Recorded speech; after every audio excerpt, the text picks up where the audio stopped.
Marc Garcia, un rappel des règles de la sécurité sur les pistes de ski, Marc. Alors, pour commencer, Philippe, le matériel. On prend du matériel adapté en fonction de ce que l'on veut faire. Choix du matériel, les chaussures, les skis, les bâtons, le casque, la protection dorsale évidemment pour les enfants. Impératif, choix du matériel. 2. Casque obligatoire. Casque obligatoire. En tout cas, moi je le mettrai obligatoire. Il est recommandé. Oui. D'accord. Oui. Casque, des gants, le matériel indispensable. Protection dorsale pour les enfants Ouais, aussi. mais aussi pour les adultes, évidemment, ça me paraît bien. On peut les louer, c'est très important, les dorsales. Ensuite, on arrive, le choix des pistes sur la sécurité. Hein. On commence tranquillement. La sécurité commence aussi par les échauffements le matin. On en avait déjà parlé, on s'échauffe. Avant de commencer le ski, on s'échauffe, on prend 10 minutes pour s'échauffer.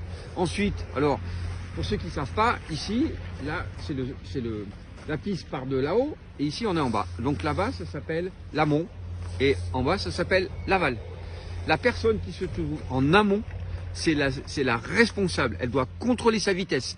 C'est une règle de sécurité. La personne qui se trouve en contrebas, elle n'a pas les moyens, comme en voiture, de le voir ou de la voir parce qu'elle est derrière. Ce sont les gens qui arrivent de l'amont qui doivent contrôler leur vitesse. Et plus vous allez descendre, plus vous allez vers les pistes vertes, réduisez vos vitesses.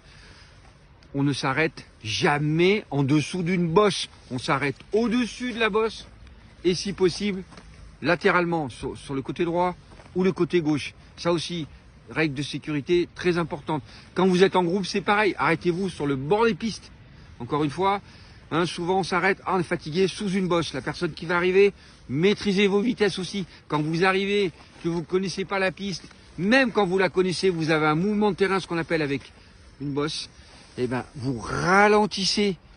Vous n'êtes pas sur une Coupe du Monde, vous n'êtes pas sur un tremplin de saut à ski. Il peut y avoir quelqu'un en contrebas. Et quand on croise alors, deux pistes qui se croisent, Marc. Croiser, c'est toujours la même histoire. On va croiser une piste. Et ben, je croise une piste qui m'arrive de là. Et ben, au moment où j'arrive, moi-même, en tant que skieur, je regarde toujours l'amont. Un petit coup, je descends là-bas, un petit coup de regard sur l'amont pour voir si éventuellement quelqu'un arrive. Ça, c'est les règles indispensables pour la sécurité. Maîtrisez votre vitesse, contrôlez votre vitesse. Observez le terrain, regardez ce qui peut arriver de votre droite, de votre gauche, ce qui arrive de l'amont. Ça, c'est indispensable. Beaucoup trop de percussions sur les stations de sport d'hiver. Et la fin de journée, toujours difficile. Quand on est fatigué, il y a plus d'accidents. Il faut être plus prudent. Effectivement, vers 16h, 16h30, 17h, on a tendance à dire on va en refaire une petite dernière. La fatigue aidant fait que souvent, il y a des accidents. En fin de journée, beaucoup plus qu'en début de journée, ça c'est clair. Merci beaucoup Marc pour ces conseils. Pas de souci. Merci beaucoup. Bon ski. Bon ski.